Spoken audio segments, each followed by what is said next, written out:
80th year of arrival of Ramakrishna movement into this continent.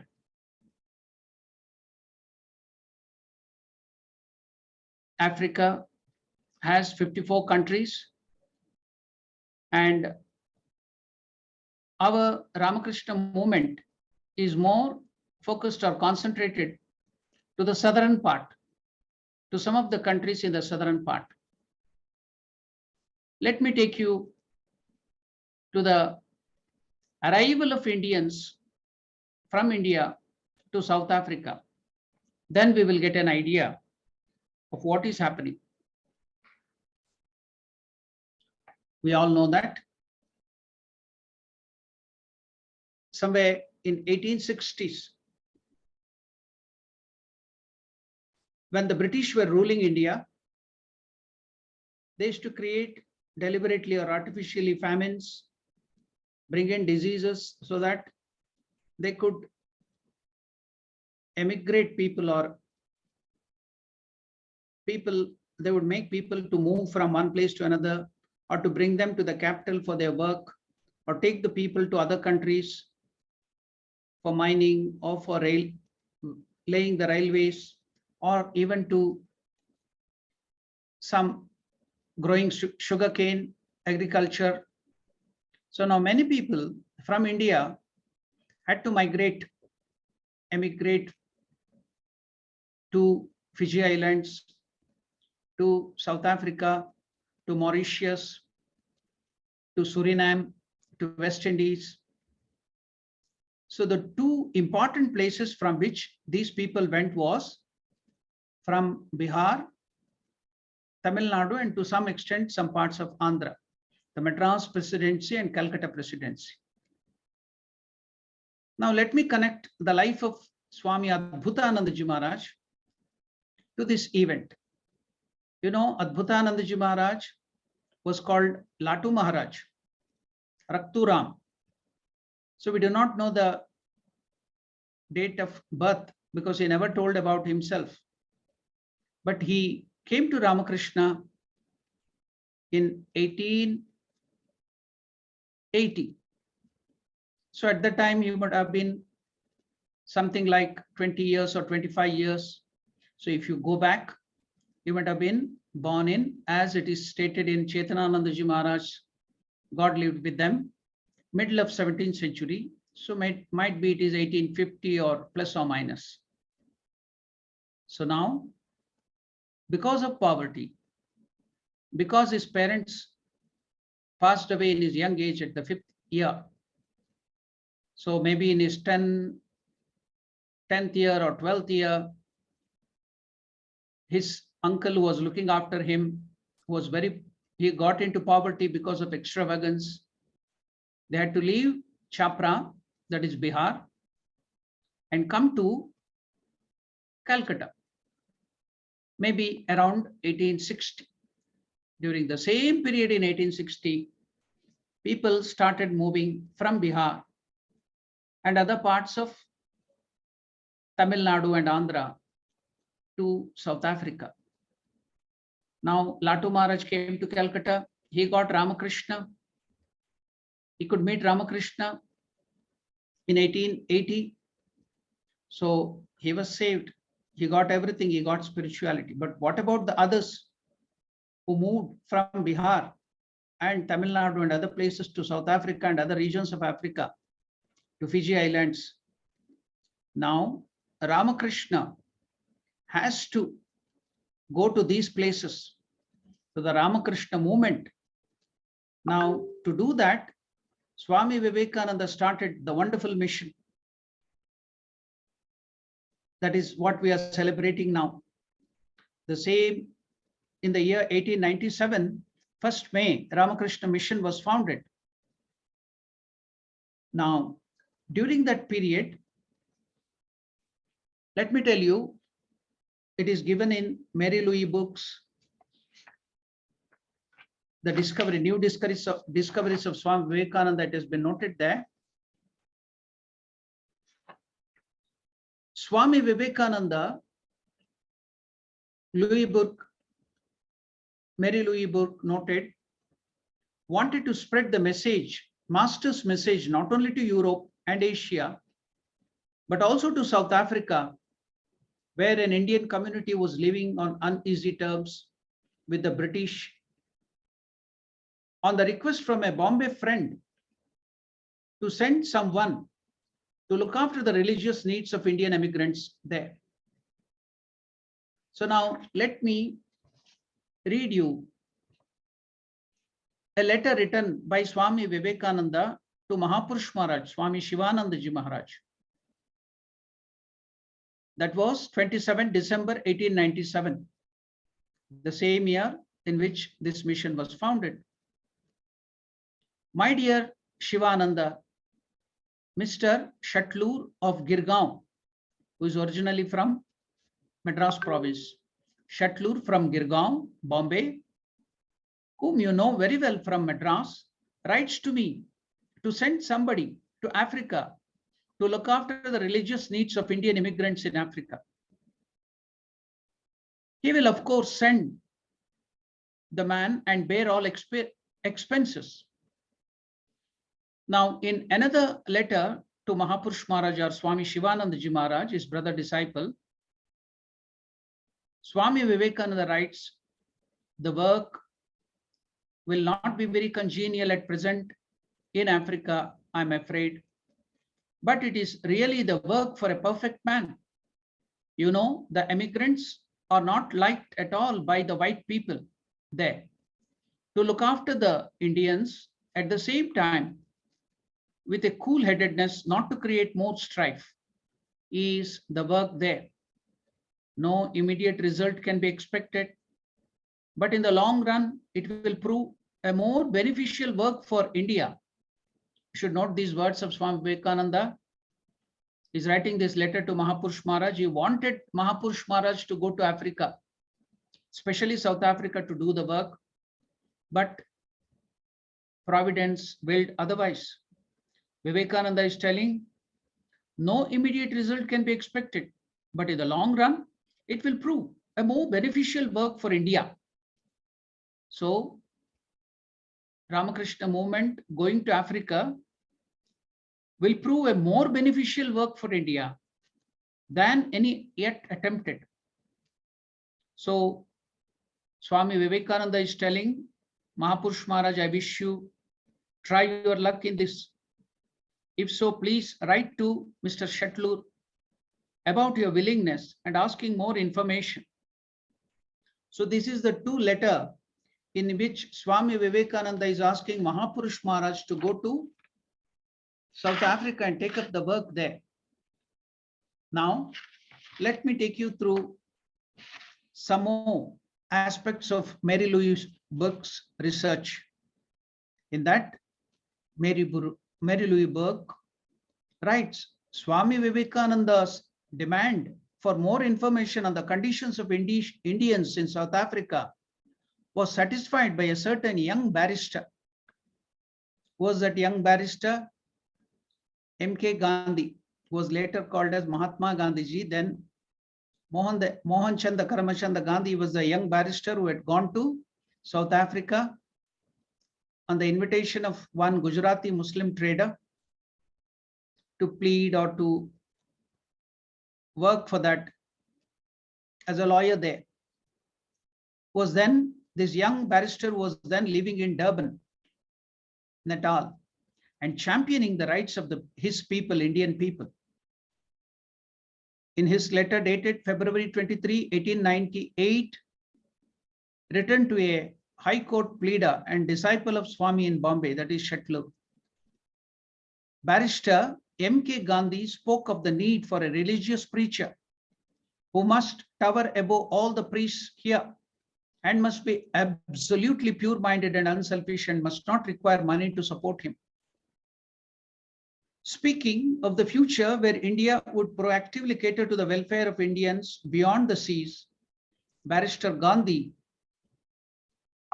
distinctly wrote, if we are to be self-governing at any stage of our national life, we would send out doctors to look after the health of our people outside India, lawyers to give them legal advice, but more particularly to find out their grievances and voice them, and priests to keep up the national religions. Barrister Gandhi concluded his letter with an appeal for Swami Vivekananda's personal intervention. He wrote in the letter, could not the Swami himself, that is Swami Vivekananda himself, he wrote, be induced to pay a visit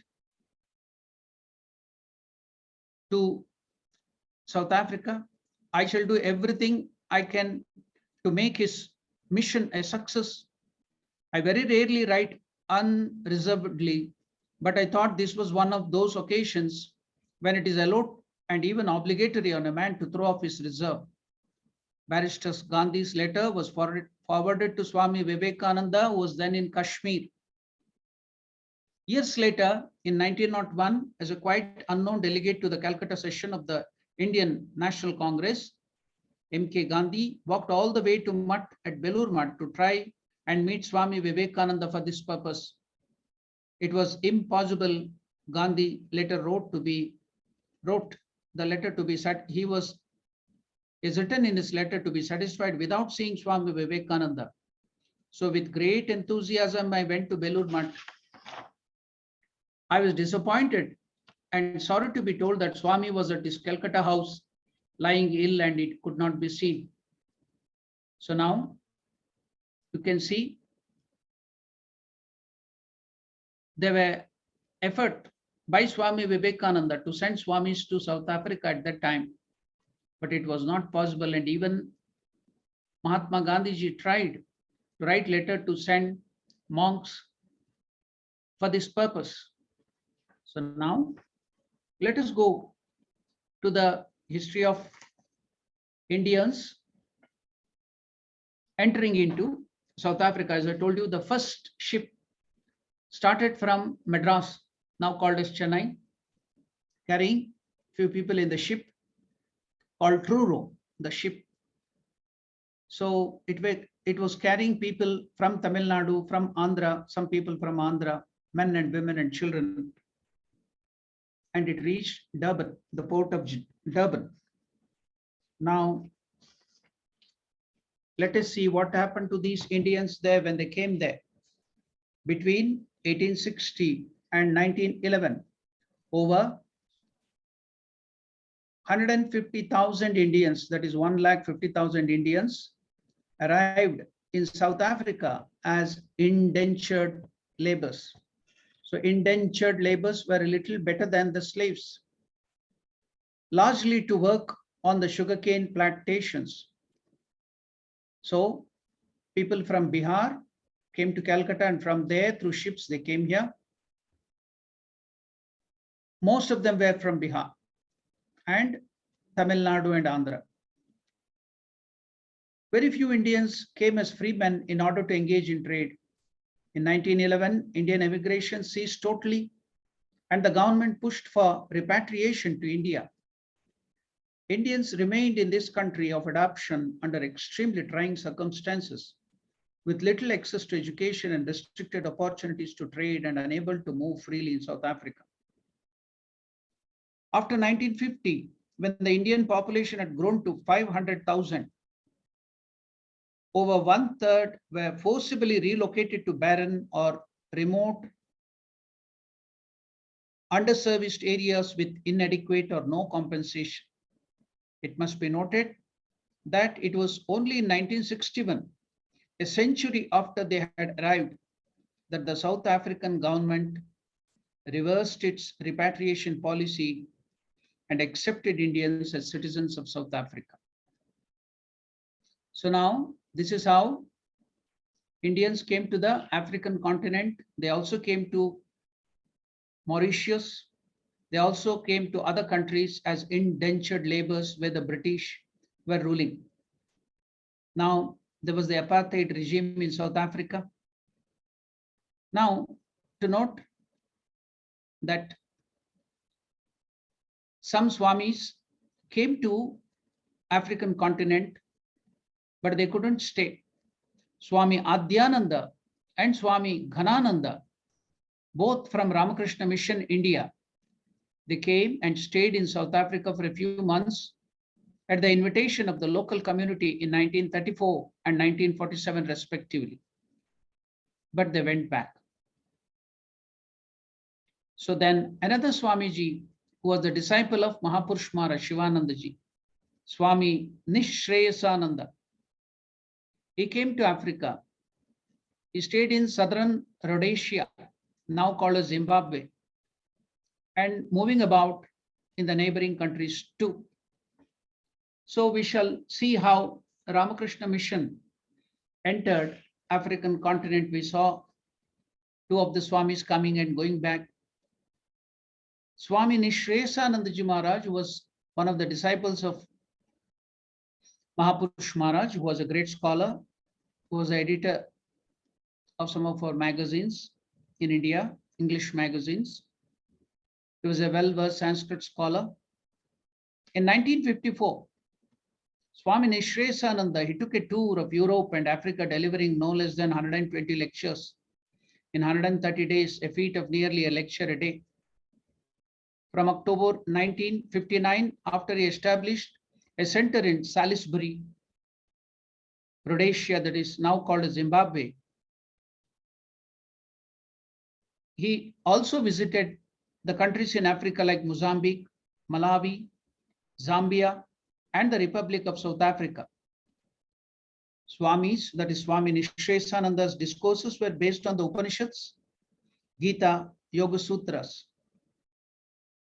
He established center in Lusaka, Zambia, and also many centers, as I told you, in Zimbabwe and other countries. He also came to South Africa, established a center, Lenasia, near Johannesburg, which is called as the Vedanta Center, Ramakrishna Vedanta Centre, and many other places. Only the center in Lusaka, which is in Zambia, a country called Zambia, the capital is Lusaka. There, that center, started by Swami Nishreyasanandaji Maharaj, has become a part of our mission, Ramakrishna Mission, but the rest have gone to the hands of private parties. It is not in our hands. So this is the brief history of Zambia and Zimbabwe, the African countries. Ramakrishna Vedanta Centre of Lusaka in Zambia. This center was founded by Swami Nishreyasananda in 1967. It functioned as a branch of Ramakrishna Mission for about a year in 2001-2 and was re-affiliated with the mission in 2016. Now, at present, Swami Ganeshanandaji Maharaj is the secretary and spiritual director of that center. It has various activities. So this is the bird eye view of the Ramakrishna Center in Zambia. Now, in Mauritius, it's a small island. It is a lot of Indians, maybe to the tune of 50% or 40% of Indians are there, Hindus are there. Here, in 1939, a group of sincere devotees in Mauritius requested the Ramakrishna Mission in Kolkata, India, to send a spiritual leader to preach Sanatana Dharma, Hinduism, on the island. In October 1939, Swami Ghananandaji Maharaj arrived and started religious and cultural activities on the island. The Ramakrishna Mission Mauritius branch became a recognized religious and charitable institution of Mauritius by the Act of Parliament in 1942 of Mauritius. Now, at present, Swami Krishna Rupanandaji Maharaj is the present president and minister in charge of the Mauritius Ramakrishna Ashrama.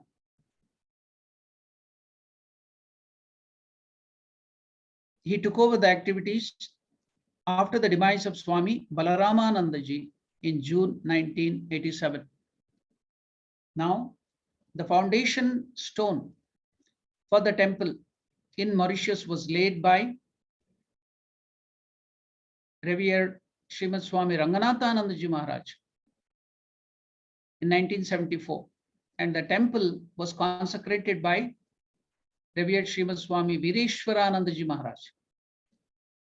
So that is the brief history of Ramakrishna Center and its activity in Mauritius. You know how the name Mauritius came in India? There is a fox story. I don't know, it is not in Ramayana, any of the Ramayanas, but it is a fox story. When Maricha came to attack Rama during the yaga of Vishwamitra, Rama hit him with his arrow in such a way that he didn't want to kill him. He just wanted to wound him and send him away. So the Rama Bana, young Rama, when he hit him in the Vishwamitra's ashrama, the Bana, the arrow carried him and put him into the Indian Ocean. They tell he fell on this island. Because Maricha fell on this island, that island is called Mauritius. That's a fox story. It may not be true. I just introduced that to make this conversation a little more meaningful and funny, because this is just history and statement of facts. So it will be a little boring to you. So I bring in some such things to make it more interesting. Now, these are the few countries in Africa, that too in Southern Africa, that Ramakrishna Mission is working. Now, let us come to South Africa. However, it was left to a South African. Now we can start the slide. I request Maharaj to start the slideshow. Yeah, I'm just starting the slide. No worry, Maharaj, you can take your time.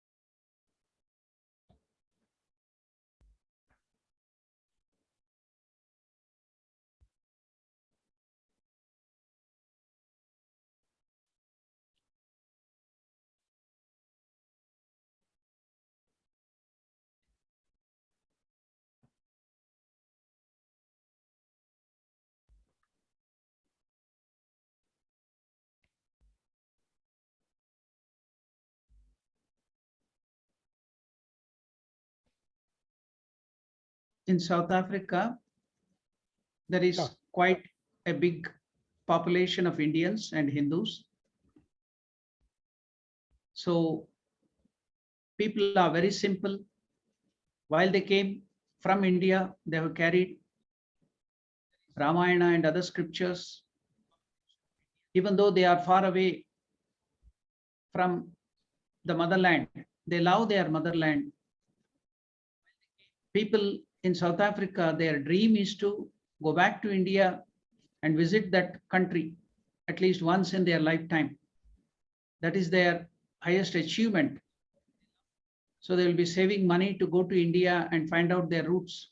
As I told you, most of them are from Bihar and also from Tamil Nadu and Andhra Pradesh. So they want to go back and see their country. That is their, just like pilgrimage. Now we have started the slide. So we shall go to the next slide. Yeah. Yeah, see, you can see here, arrival of the indentured laborers. Their condition was just a little better than the slaves. They had to come in the ship. It went back, Maharaj. Yeah, now? Yeah, it is there. So they carried Ramcharitmanas and some seeds, the mothers and the children, they carried some seeds, and they came to this country without any other possessions. And they had to live in very bad conditions here. People from Tamil Nadu, they brought in deities like Mariamman. They have built temples to Mariamman, another form of Mother Durga, and Muruga, who is the sun, that is Kartikeya. But people from Bihar, they are very great devotees of Lord Rama and Shiva. They are also very devoted to Hanuman.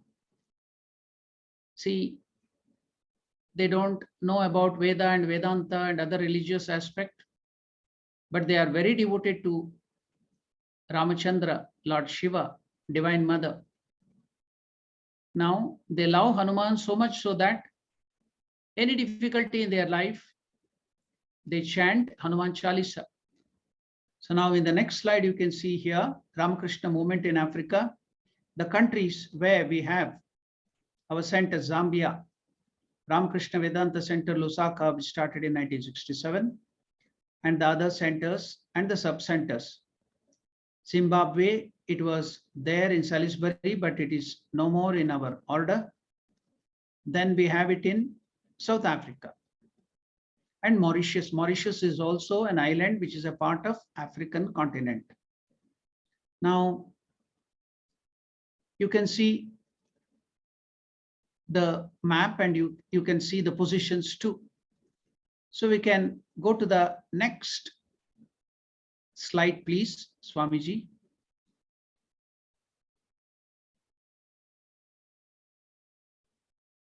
Yeah, this is the picture of Ramakrishna Vedanta Centre, Lusaka, Zambia. The shrine, the prayer hall, and the activities. Swami Ganeshanandaji Maharaj doing all the activities there. So we'll go to the next slide.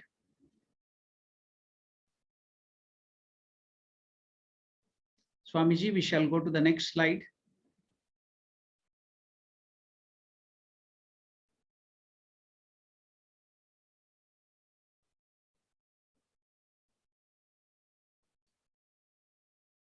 Maharaj, can we go to the next slide?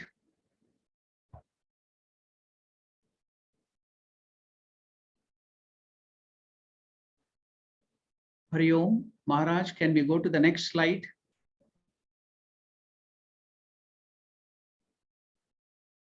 Yeah. Now, this is Swami Nishchalanandaji Maharaj, as I told you.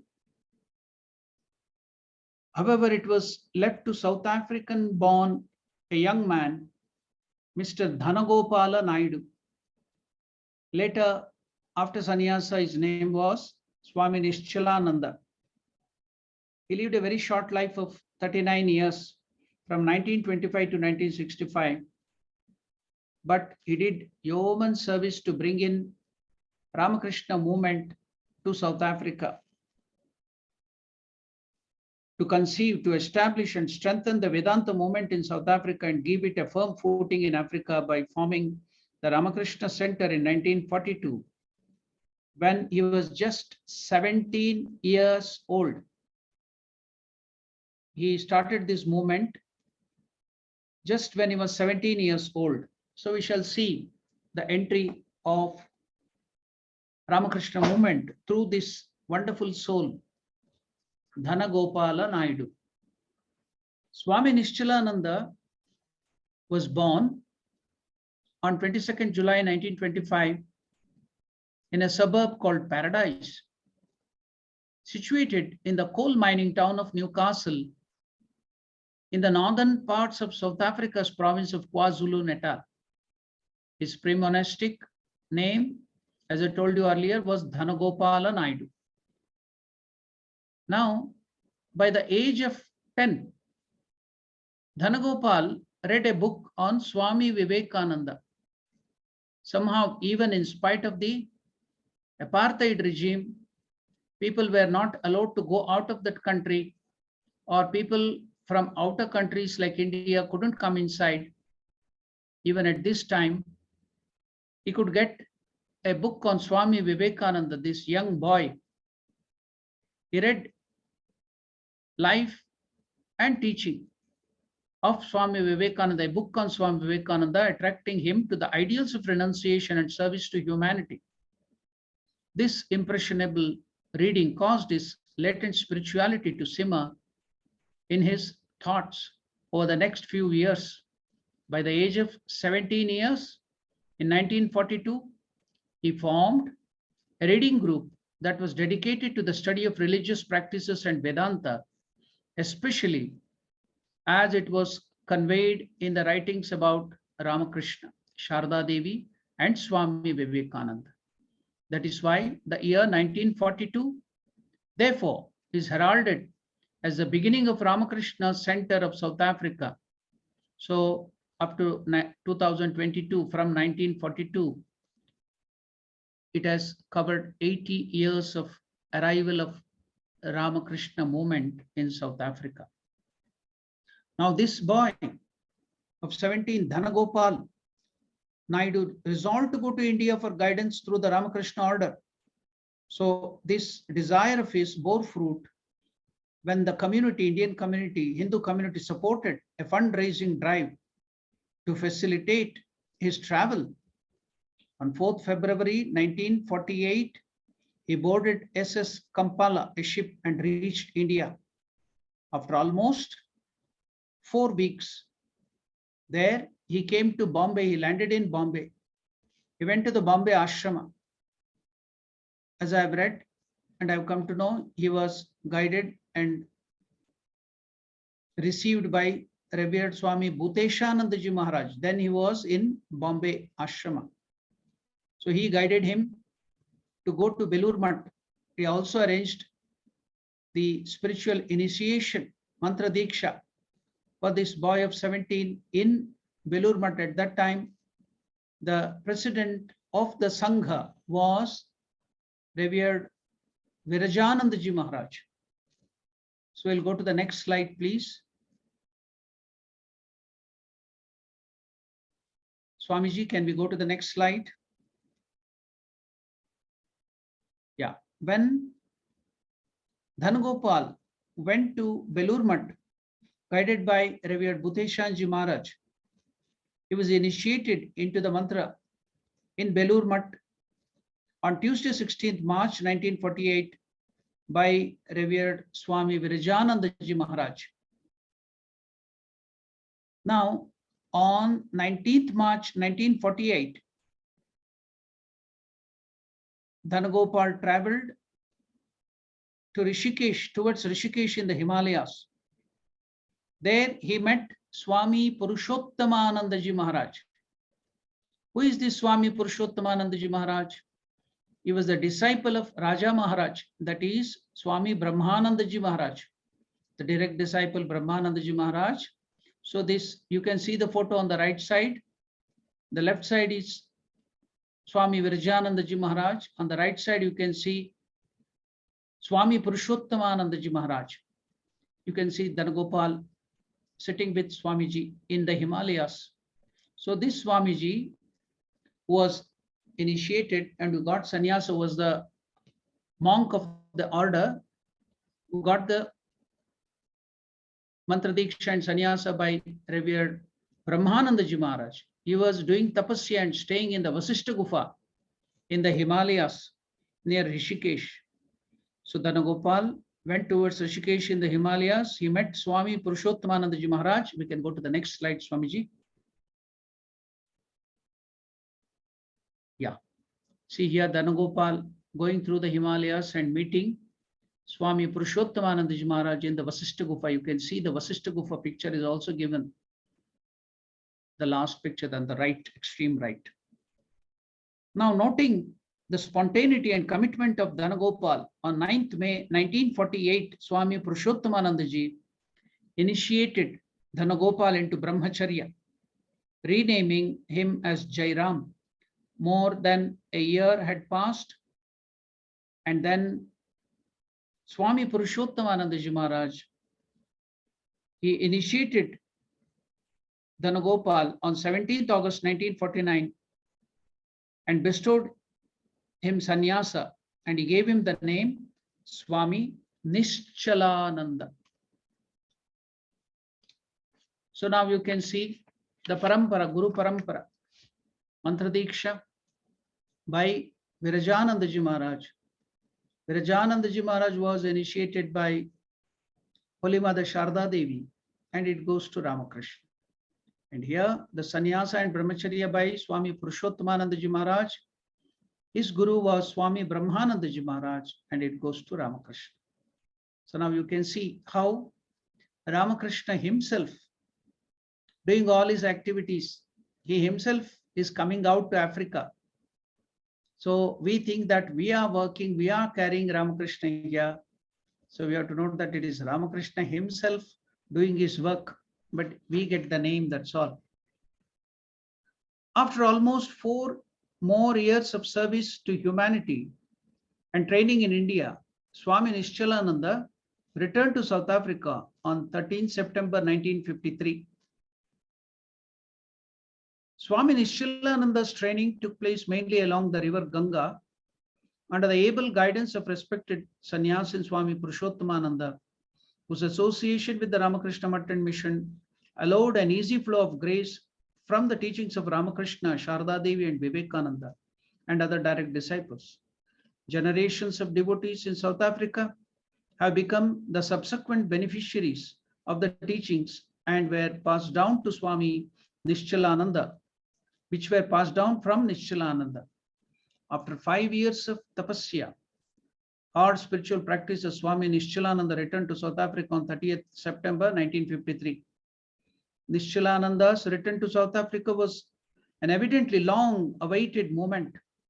The activities he initiated drew large crowds of people from all backgrounds.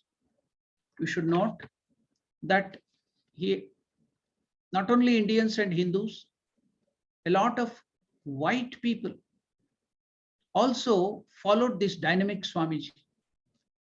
Not only whites, even the local African, the blacks also got attracted to him.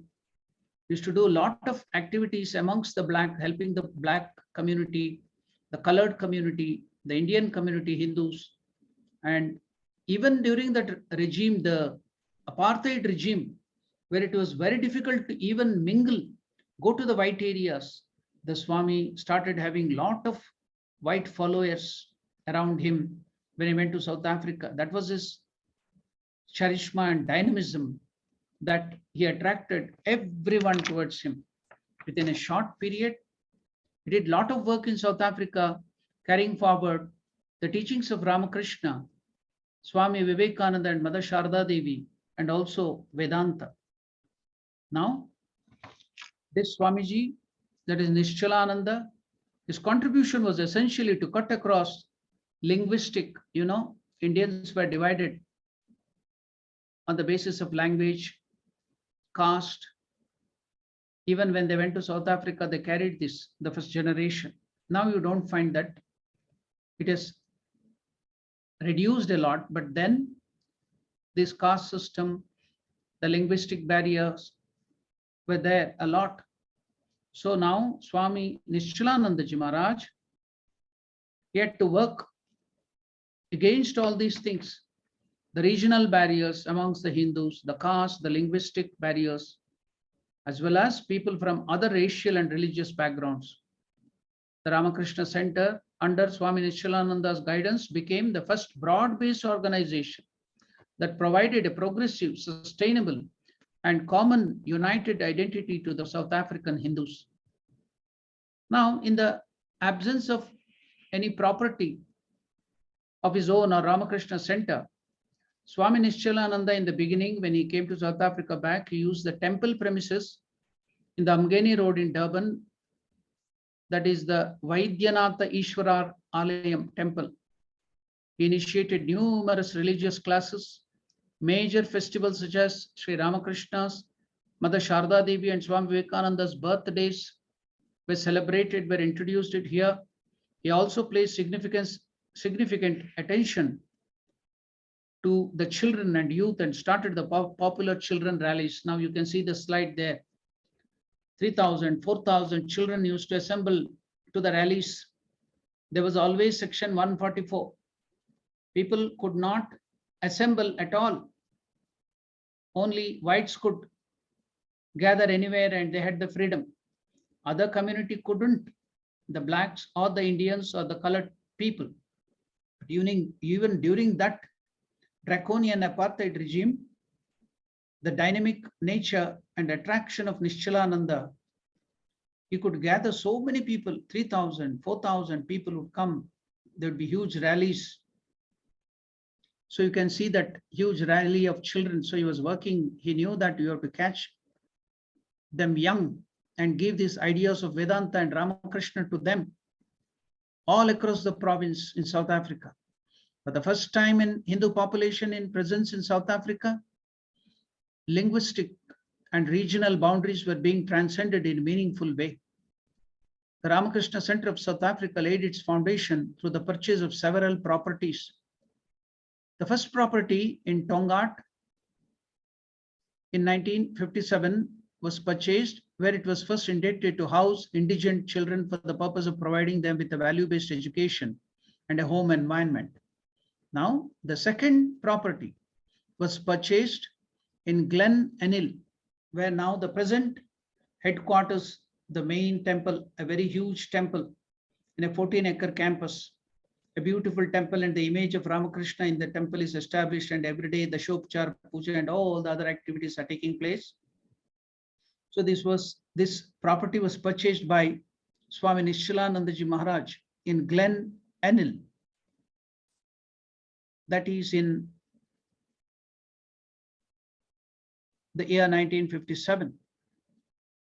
So now he initiated one of his disciples, Swami Shivapadananda, into sannyasa. He was the only disciple of Nishchalananda. Swami Shivapadananda was born in 1938 in Port Shepstone. So now you can see this Swami was the disciple of Nishchalananda. He was a mystic. He had a lot of, though he never, in the beginning, as a young boy, he never came to India. Somehow he had a lot of devotion to Mother Kali. He had read and he had got a photo of Ramakrishna, and he developed devotion to Ramakrishna just by seeing his photo. So in one of his stotra, Ramakrishna stotra, Abhedanandaji Maharaj writes, Hey Ramakrishna, Tvai Bhakti Hine. That one of the stotra is, we have seen you, we have touched your feet, we have heard you, but we don't have devotion. But there are so many people who have not seen you, they have not heard you, but yet they have got so much of devotion to you. Hey Ramakrishna, Tvai Bhakti Hine, Kripa Kataksham. So this Swami Shivapadananda, he was born in Durban, in the Port Shepstone, the town of Durban. Growing up as a young boy in the Indian community, regularly visiting the Mother Kali temple in the area, he cultivated in a devotion to love for God. At a young age, he purchased a picture of Mother Kali, blessing Sri Ramakrishna and Sharda Devi. You know that, you have seen that pictures in India too, especially if you go to Bengal, Calcutta, you can see that Mother Kali blessing Mother Sharda Devi and Ramakrishna. So somehow in that, during this period of apartheid, this boy could get that photo of Mother Kali blessing Ramakrishna and Sharda Devi. He sincerely wished the Divine Mother blessing him like Mother Kali, she is blessing the old man, that is Ramakrishna, in the picture. Thus, Sri Ramakrishna entered the heart of this devotee. It is said that whenever a seeker searches for God sincerely, the divine will send a guru. As Providence would have it, Swami Nishchalananda was invited to Mayville for a satsang and provided the opportunity for a chance meeting between these two souls. At the tender age of 20, Swami Shivapadananda was graced with faith and devotion when he met his guru, Swami Nishchalananda. So he spent 7 years with his guru, entering into higher realms of spirituality, unaware that he was also being trained to head the distinguished movement, the Ramakrishna Centre of South Africa. After the Mahasamadhi of Swami Nishchalananda passed away in 1965 in a very tender age, because he was vigorously working to reconvert the Hindus who were converted by the evangelists, and also many white and also Africans became his disciples. He started making enemy in the apartheid regime. Swami Nishchalananda's action to prevent the mass conversion of Hindus to Christianity were not born out of anti-Christian sentiment. Many people of Christian background, especially whites, came to him and attended the ashrama services, including the yoga camps. So in February 1961, the Drum magazine had carried a special article on the work of the center and one of the yoga camps. So that magazine, the writer of the article stated, I found a strange assortment of people at the camp. Academic men, professional men, simple laborers, students, businessmen, housewives formed this camp. The strange thing about the camp was that it attracted a number of white people who mixed freely with others. So now, because of these things, he had to create many enemies amongst the apartheid regime. Swami Nishchalananda's welfare activities went beyond the boundaries of Hindu population when he helped people of other faiths who were also in desperate needs. Within South Africa, he spared no effort to help people of all racial and religious background. While he was active in collecting funds and material items to send to India during the Bihar famine, he also helped people in India when there was Bihar famine. He collected funds to help in the Bihar famine in India. He also did the same for Pakistan. During this period, India and Pakistan were simply seen as population of Hindus and Muslims respectively. Despite this, he rendered service to Pakistan. Since the community held him in high esteem, they responded to his call to render assistance to people of Mauritius also when a devastating cyclone wreaked havoc on that small island. Soon after, when a flood affected Zululand, he immediately offered similar assistance and personally supervised the fundraising efforts. So now we shall come to see the activities of Swami Shivapadananda in building this wonderful center. Swami Shivapadananda took up many challenges facing a young, vibrant organization. The Ramakrishna Centre of South Africa, with single-minded devotion and faith in Sri Ramakrishna and Sharda Devi, his sincerity, purity of heart, and unconditional love burnt a large flame that attracted hundreds of devotees to his feet. Now, despite the draconian apartheid laws in South Africa and innumerable challenges within the Indian community, he guided and nurtured many devotees from all race groups and different walks of life. Swami Shivapadananda ensured that the organization capably conducted social welfare and humanitarian work among the poor and downtrodden. This included medical work in areas where assistance was desperately needed. During his 29 years of spiritual guidance, he published many Hindu scriptures for the South African Hindus. These included the Ramcharitmanas, Bhagavad Gita, Tirukkural, and Hanuman Chalisa. They all got translated into English, to name but a few. He also requested permission from Ramakrishna Mat Chennai to print the life and teachings of Ramakrishna, Sharda Devi, and Vivekananda. During his pilgrimage to India, he fostered relations with many monks of Ramakrishna order, most notably the warm relation with Swami Vireshwaranandaji Maharaj, the 10th president of Ramakrishna Movement and Mission. I've seen this Swamiji when I was in Bangalore. He also visited Bangalore. I had seen this Swamiji when he came to Bangalore. Swami Shivapadanandaji Maharaj, I was then a brahmachari maybe. So now,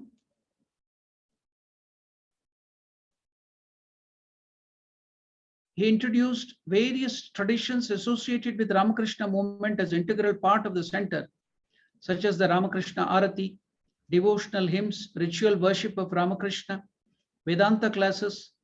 Under his inspiration and guidance, Ramakrishna shrines were established in Lenasia, near in the Gauteng province, near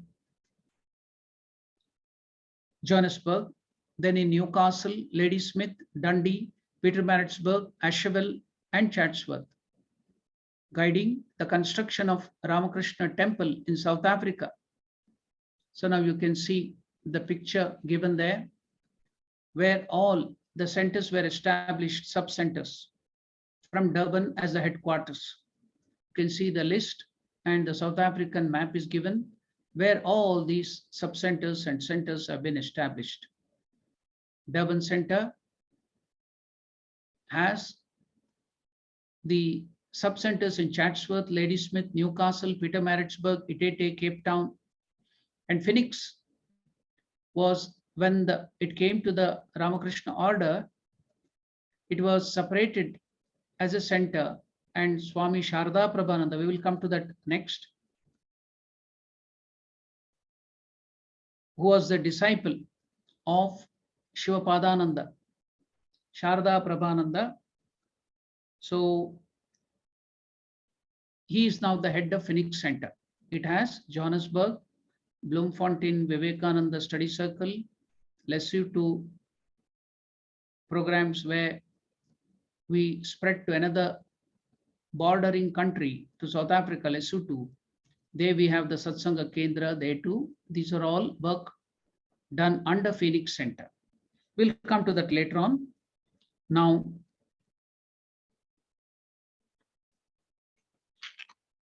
this Swamiji, Swami Shivapadananda, had a great desire to affiliate or to give all this work which is done at the centers to Belur Mutt, to the Ramakrishna Mutt and Mission, whatever he had done.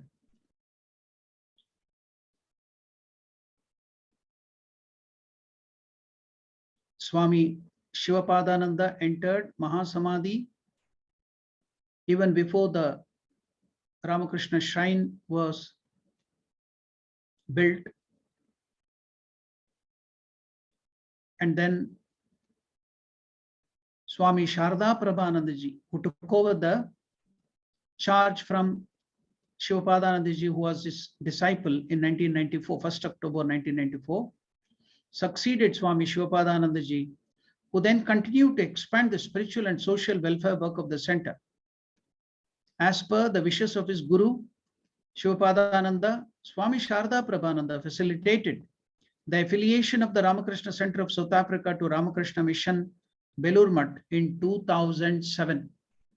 So in 2007, Belur Mutt accepted Swami Sharda Prabhananda as the monk of our Ramakrishna order, and it affiliated the whole centers, all the property of South African centers. You can see the wonderful picture of the Durban Ashrama, the headquarters, with the temple and all the other complex there.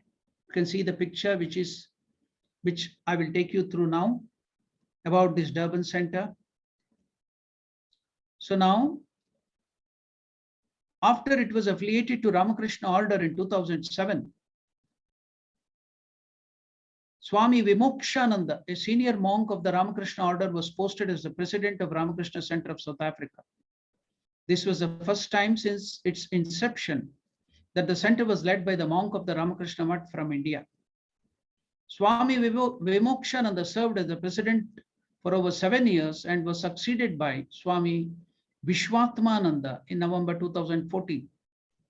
Now, presently, Swami Sumanasananda was posted as the president in July 2015 to succeed Swami Swatmaramanandaji. So, Ramakrishna Centre of South Africa, Durban, which is situated in Avoca Hills, as I told you, has 6 sub-centers. I'm going to deal about that later on. Now, let us see what are the activities of this Durban Center. No, this is not the slide. Please go back to the earlier slide. Yeah. This Ramakrishna Centre of South Africa, Avoca Hills, is located on a 14-acre plot of land, nestled on a hilltop, surrounded by tall trees and indigenous vegetation. The site presents a natural tranquility for an ideal retreat a place to meditate for those seeking such an environment. Now, this year, 2022, marks a historic milestone in the life of Center as it celebrates the 80th anniversary of Ramakrishna Centre of South Africa, which was founded by Swami Nischalaనంద. This year also marks 15 years of being a branch of the worldwide Ramakrishna Mission, which was affiliated. So 15 years have elapsed, which has its headquarters at Belur Math, West Bengal, India. Over the past 80 years, the center has been propagating the universal message of peace and harmony as demonstrated by Sri Ramakrishna, Holy Mother Sharda Devi, and Swami Vivekananda in their own lives. It has also contributed significantly to the upliftment of disadvantaged communities through many of its outreach programs. These include medical services, poverty elevation, through nutrition, skills development, women empowerment, youth resource development, educational services, HIV/AIDS shelters, free distribution of value-based literature, etc. In addition to the spiritual well-being of its congregation, Durban Center has offered many welfare services, including nutrition and welfare activities, which provides relief to families affected by tough economic times and now, present Corona, COVID problems and other circumstances beyond their control. All the branches, sub-centers of this center, they support deserving families with monthly groceries, hampers, children's education and uniforms, medical and legal services. So now we have come to know the activities of the medical, the educational, and also for the Hinduism, the educational, the children's activity of Durban Ashrama. We will deal with the sub-centers afterwards. So this is the Durban Center with the Avoca Hills. In Durban itself, there is one more center directly affiliated to Belur Math. So that was major separate center, that is the Phoenix Center. We will go to the next slide, Swamiji.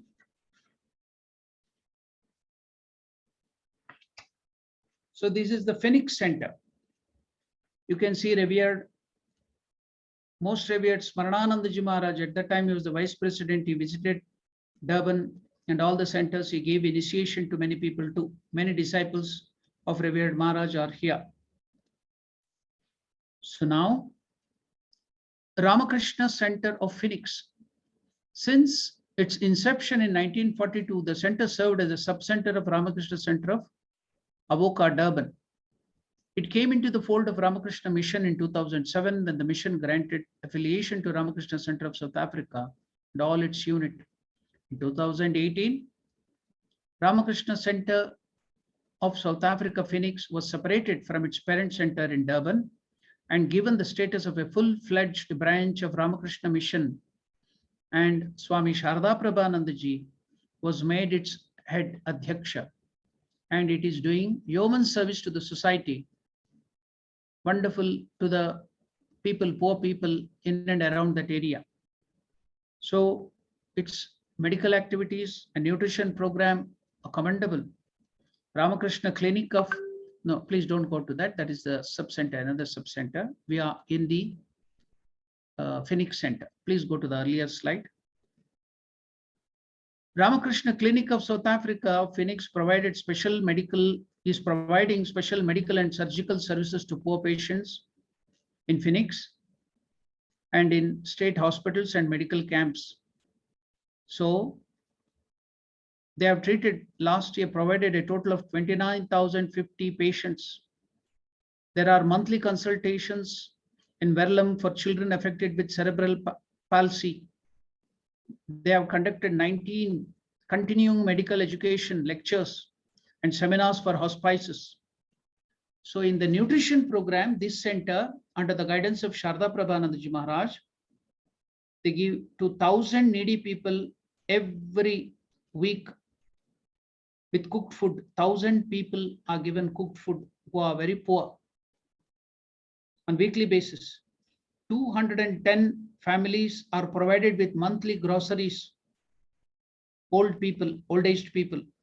Regular supply of groceries and vegetable are provided for rehabilitation centers in KwaMashu, Inanda, Verlam and other places too. These are all the activities done by the Phoenix Center. Then there is Ramakrishna Legal Aid Clinic, because legal services are very costly. So free legal aid are given in the name of Ramakrishna. It provides legal services to indigent people, poor people.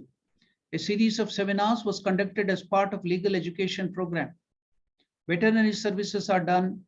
Lot of stray animals and poor, the animals are provided with medical and food in the informal settlement. Agricultural projects have been taken up to help people, the poor people in agriculture. Children's and youth program are also conducted.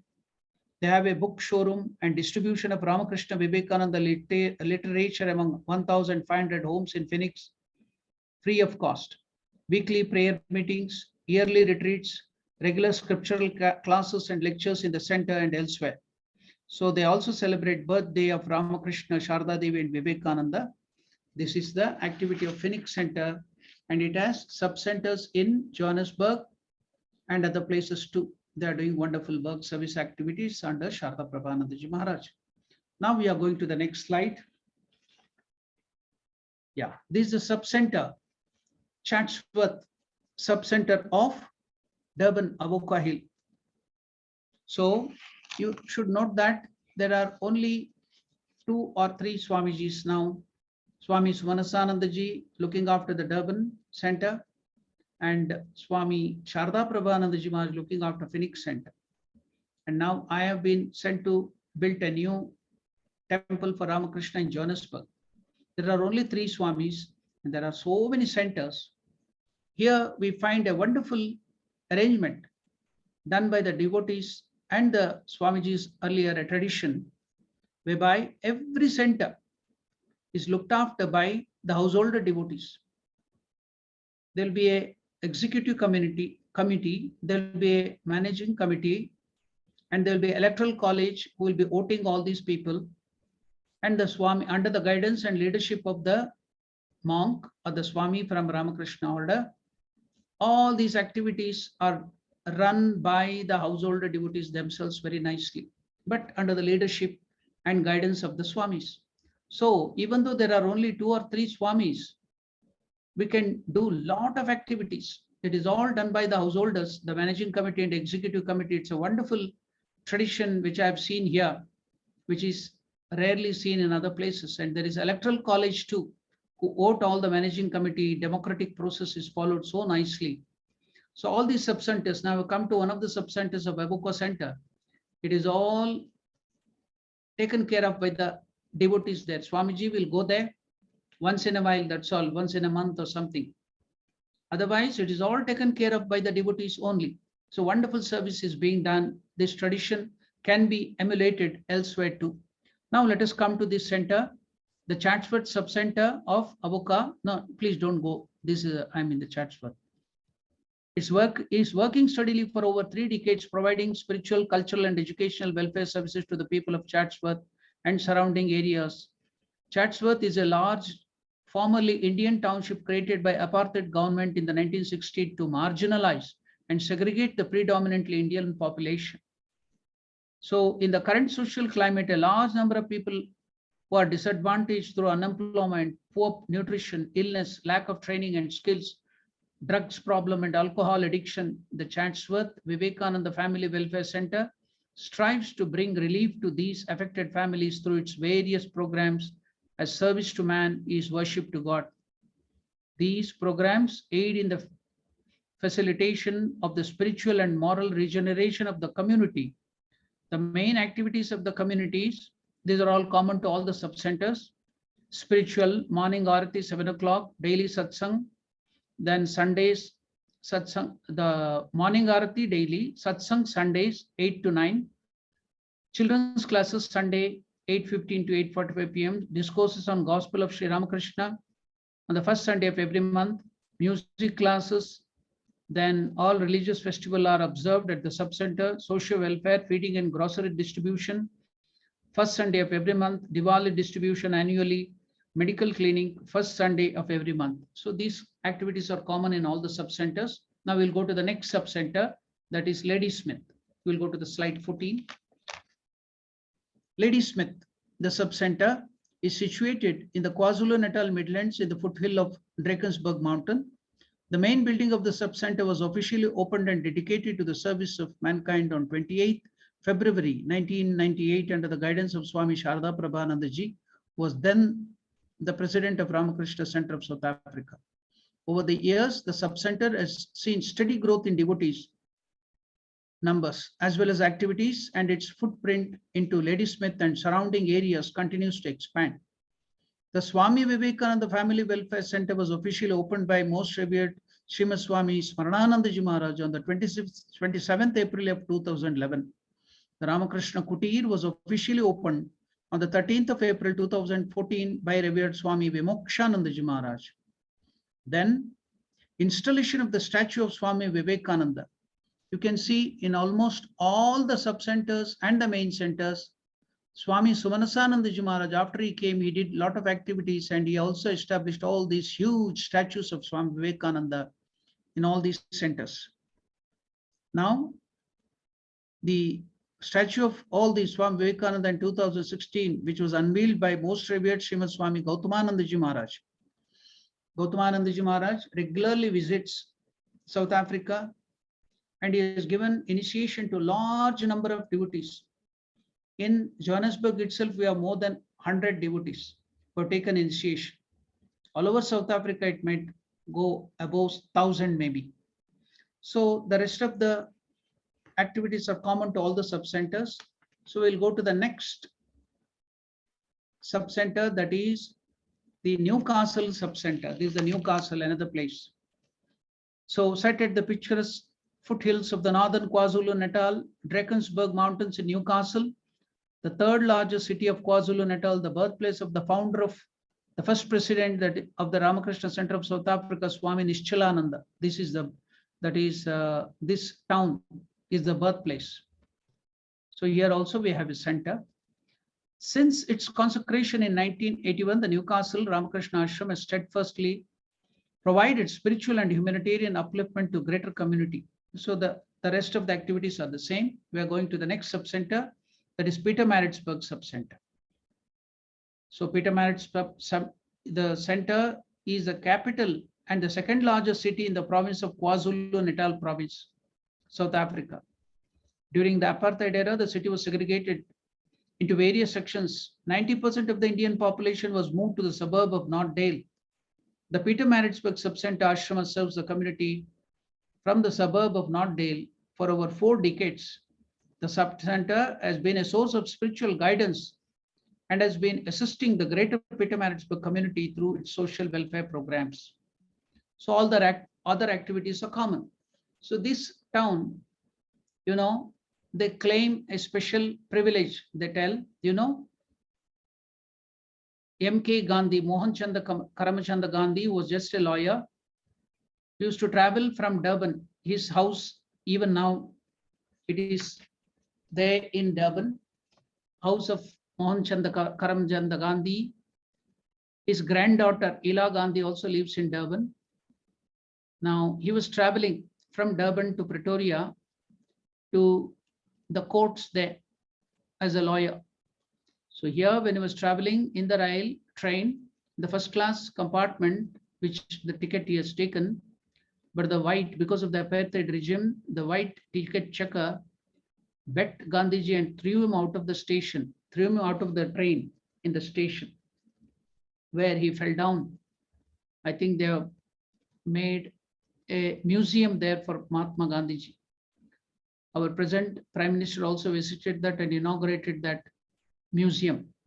So the people of South Africa claim you gave to South Africa M.K. Gandhi, Mohanchand Karamchand Gandhi, but we gave back Mahatma Gandhiji. He became Mahatma here.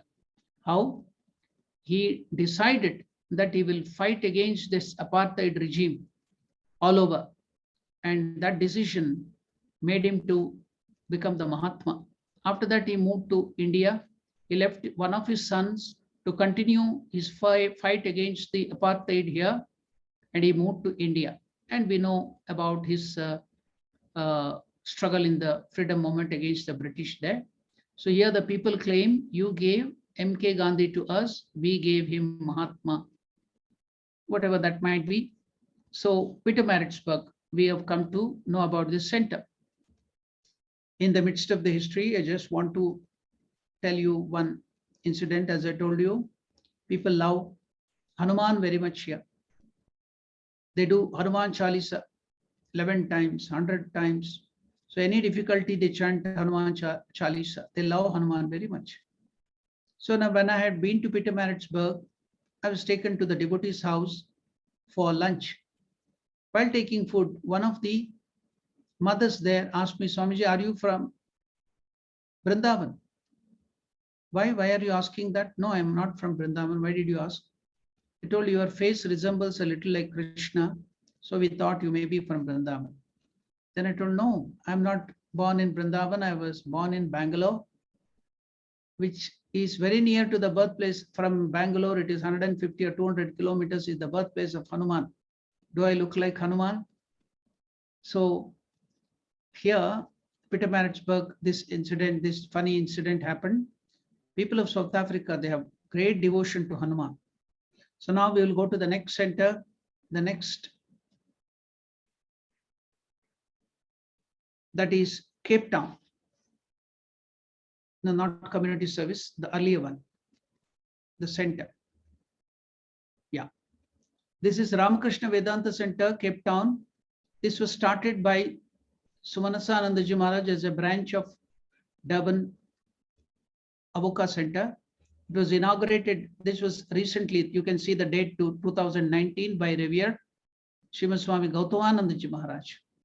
So there is also a sub-center in the South Pole, very near to the South Pole, that is deep south of South Africa. So that is Cape Town. So Ramakrishna Center has been conducting satsang and discourses at various venues in Cape Town over the past few years. On 4 December 2019, the Ramakrishna Vedanta Centre was established as a sub-center to cater for the growing demand and an ever-increasing interest shown by devotees attending satsang and participating in religious discourses on Vedanta. This center was consecrated by most revered Srimad Swami Gautamanandaji Maharaj. So this is all about the sub-centers of our Durban Center. Now we shall see one of the sub-centers of Phoenix Center, that is Johannesburg, where I am leaving there. We will go to the community services afterwards. Swami Nishchalananda established the work in Johannesburg in 1954. In 1994, a new building was established in Lenasia to focus the work in Johannesburg. A new plot of land was acquired to develop a new ashrama complex in Johannesburg. Presently, that is in 2018, Belur Math decided to send me, Swatmaramananda, to this place, Johannesburg, to build a new temple and ashrama complex under the guidance of Sharda Prabhanandaji, that is being under as a sub-center of Phoenix. And later on, after the temple is completed, they want to make this a new center, because Johannesburg is the financial capital of South Africa. So now 2 acres, nearly 2 acres of land, a new complex has been purchased by the devotees here. So I've been appointed as Swami-in-Charge of Johannesburg Center to oversee the project and advance the work in Johannesburg. During 2019, most revered Srimad Swami Gautamanandaji Maharaj performed the Bhumi Puja on the land. We have finished the process of rezoning and all the other government conditions to start the temple, and the temple thing, the plan is also ready. But because of COVID, we couldn't start the work, even though Swamiji had laid the foundation stone. Maybe this year, end of this year, during Durga Puja or Vijayadashmi, we are trying to start, if God wills, we'll start the construction of the temple. So what are the activities here in Johannesburg? Before that, we will enter into the community service. Atmano mokshartam jagatyitaicha. Adopting this motto of the worldwide Ramakrishna Mission that was formulated by Vivekananda Center and its branches, all the centers, embark on social welfare programs. These programs are focused on upliftment of the poor and disadvantaged to elevate human sufferings, not only amongst Hindus, Christians, of all races, of all religions and every people, any poor people, the service is rendered. The nutrition program started by Swami-in-Charge in 1950s was one of the first to provide welfare support to the disadvantaged communities. So this is the community service which I have seen here. Then we will go to the next slide, that is Ramakrishna Clinic of South Africa. The medical wing of the center, the Ramakrishna Clinic of South Africa, was started in 1959 at its headquarters in Glen by Swami Nishchalananda, and it was expanded by Swami Swatmaramananda and Sharda Prabhananda. Free mobile clinics were started at informal settlements, that is, in India we call them slums. Here it is called informal settlements, which later progressed to medical clinics at NGO hospices, schools, and other facilities. The center has over the years developed a unique partnership with state and private healthcare facilities, medical personnel, and other NGOs and businesses. These associations have allowed for meaningful bridges to be built in a country deeply divided along socio-economic lines. This also allows for the gradual establishment, volunteerism, exemplifying the ethos of worldwide Ramakrishna Mission. HIV/AIDS, which is a great disease here in African continent, education of HIV/AIDS and care, publication of literature, counseling, and building of HIV/AIDS homes for terminally ill patients is also a focus of the medical wing. These homes, started by our ashrama, that is the Durban, by now present looked after by Phoenix Ashram. These homes, such as the Ramakrishna Itembeni home, 30 beds in KwaMashu, and the Ramakrishna Abalindi home with 50-bedded hospital in Inanda, provides much needed facilities and care for terminally ill patients. The Ramakrishna Centre of South Africa has built the Ramakrishna Inzamo home, a resident facility with all the medical facility for children affected by cerebral palsy. Additional ongoing medical and nutritional support is also provided to those homes. So all these are the medical activities. We'll go to the next slide, please. So you can see an aeroplane provided by the Red Cross of South Africa to go to different places with the doctors to conduct surgeries and medical camps.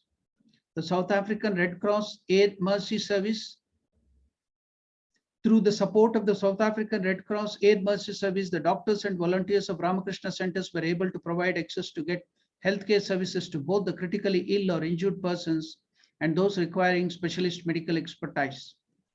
So we'll go to the next slide. Almost we are coming to the end.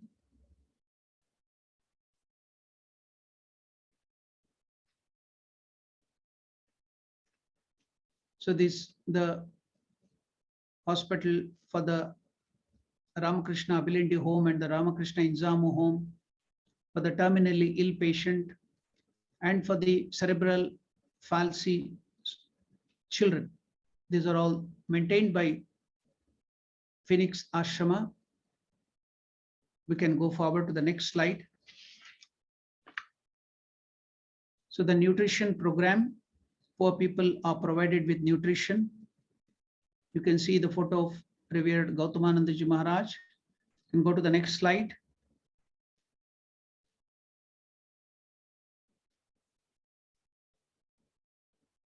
We can go to the next slide.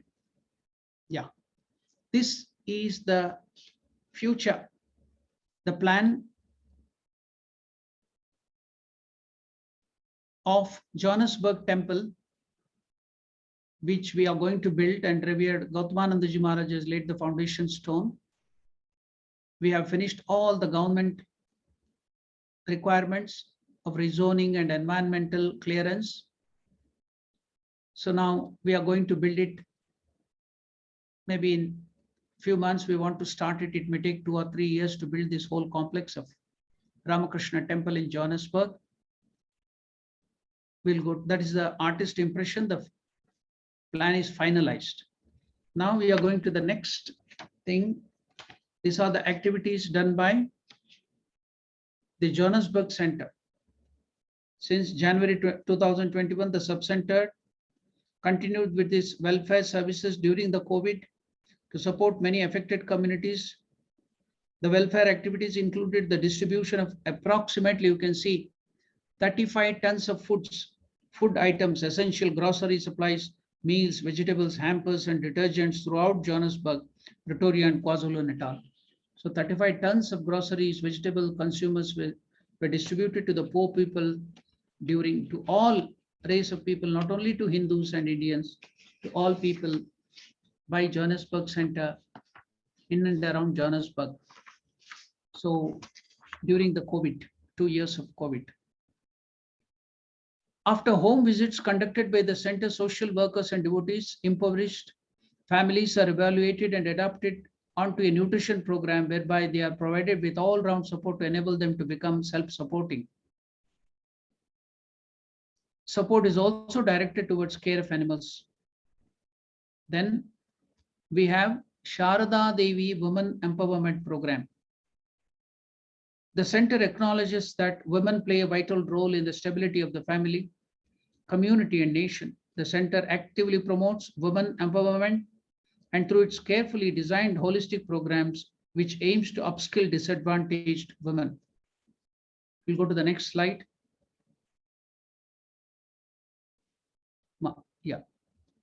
So these are all the relief work during the COVID to different hospices, to Alex Aid Care Center, to the poor community, to Tandanani Orphanage, and so many other places. We'll go to the next slide.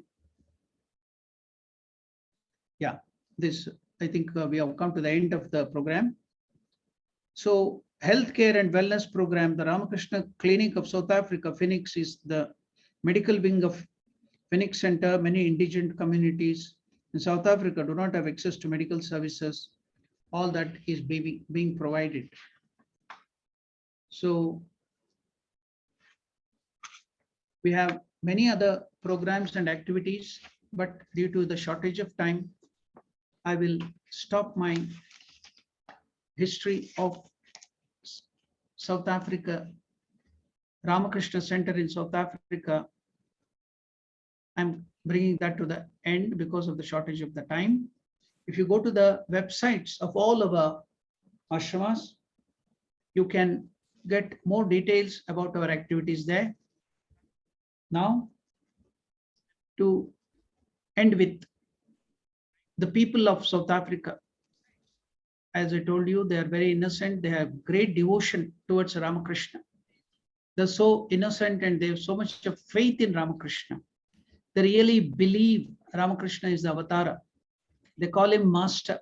They have so much of devotion to Ramakrishna and they participate in all the activities. We should note that in Ramanavami, 9 to 10 days, they do Ramanavami week, Ramayana week. During the Navaratri, for 10 days, they celebrate Navaratri with the image or with the Kalash. So grandly, they do all the programs with Havan. And during Krishna Janmashtami also, for 10 days, they celebrate Krishna Janmashtami. So we in India, people, we have so much of Hinduism and religion, we take it for granted. But here, they have so much of deep faith in religion and they have so much of faith in Ramakrishna. They read so much of gospel of Sri Ramakrishna and his life. They follow it literally and they revere him, always calling him master, master. So the Ramakrishna movement in South Africa is doing wonderfully well. And we have lot of activities to do. We want to spread it to all the areas and to other countries too. We are doing our level best with the help of all the devotees. As I told you, we have a wonderful way by which a combination of not only monks and volunteers, but all the householder devotees, they join together. They have a democratic process. They do a lot of activities, and wonderful things are being done in the name of Ramakrishna, Mother Sharda Devi, and Swami Vivekananda. If you have the chance, please visit our place, or else if you cannot, you can go through our websites and you can get all the details of our activity. So thank you, Swamiji. Thank you for giving me an opportunity to share my thoughts on the history of South Africa. Due to some technical problems, I was delayed and we started it late, but I've tried to finish it and complete it. Thank you so much for giving me this opportunity on this special day. Jai Ramakrishna. Jai Ramakrishna. Thank you very much, Maharaj. It was a marathon session, but it was really good because people all over the globe who are watching this, of course, they will watch it there. Some of them are watching on YouTube live as well. And we will be, of course, uploading it on our website. So those who have missed out such a wonderful account of 80 years of glorious service, many of the things are unknown. A lot of things are known about American centers, European centers, but unfortunately the amount of sacrifice, the amount of work that has been done for over 80 years, whether it is the earlier inspirers of the movement or the present day. And one good feature which I liked about the South African centers, all the centers in Africa, is the contribution of the householder devotees. As you said, it is something which is worth imitating in our other countries as well. I know how difficult it is to, because householders are very busy people. They are definitely, they have their own problems, they have their own issues, but in spite of that, if they are motivated with the spirit of serving God in man, as Sri Ramakrishna, through Swami Vivekananda, preached all over the world, that would be a great, movement. The Ramakrishna Mission, after 125 years, looking at the history, what we have achieved till now, maybe in the next few years, especially the world has become, there's so much of problems going on in the world. After the pandemic, there are other problems. And now I think it is the right time when we introspect and try some better solutions and try to follow the models which have been set before us by the different countries, different continents, different centers of the Ramakrishna Mission, nearly 250 centers in almost all the continents. So we had a very good exposure to the relief and medical activities by Swami Satyeshananda. Before that, we had a very nice talk by Swami Medhananda, who spoke about the cosmopolitan nature, how universal ideas of Sri Ramakrishna and Vedanta and Swami Vivekananda can help us to create a better world. That was the first talk from 8 to 9. Then we had a talk on the wonderful medical activities, how it was founded, along with the history, and also the wonderful relief and rehabilitation activities. So to that, our dear Swatmaramananda Maharaj has added a new dimension altogether in this webinar by explaining how these activities, which are more unique to India, most of our Western centers and centers in the other continents, they don't do so much of missionary work in the sense humanitarian works, medical and educational and other activities, and women's empowerment, looking after so many things, activities. It is unique outside of India. In India, of course, there are a lot of activities going on for nearly 125 years. So it was a new, not revelation, new exposure for most of our devotees who have attended and who will listen to these talks afterwards. So we will continue tomorrow also. We have 3 Swamis from different continents, and also on Tuesday, 3 more Swamis. So no doubt it's a very, it's hectic for people to attend all the sessions. But I should really appreciate the patience and the devotion of our devotees who have managed to attend all the 3 talks and who will be attending this in YouTube, on our YouTube channel. So once again, I thank Swatmaramananda for this concluding presentation and hope to this whole year we are celebrating the 125th anniversary. So maybe on some other occasion, on some other theme, not just the 80 years of activities, the philosophy or something, we will definitely have some sessions uh, before you move to Durban or even after you move to Durban soon.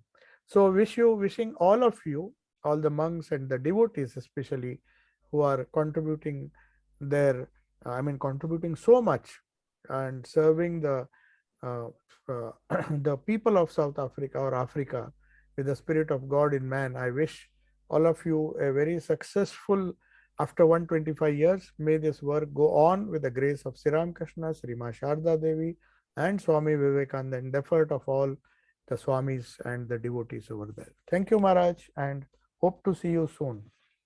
So we'll conclude today and we'll be meeting tomorrow for our 3 sessions. As you all know, it will be a 3-day webinar. Thank you. Om Shanti, Shanti, Shanti. Harihi Om Tat Sat. Sri Ramakrishna Arpanamastu.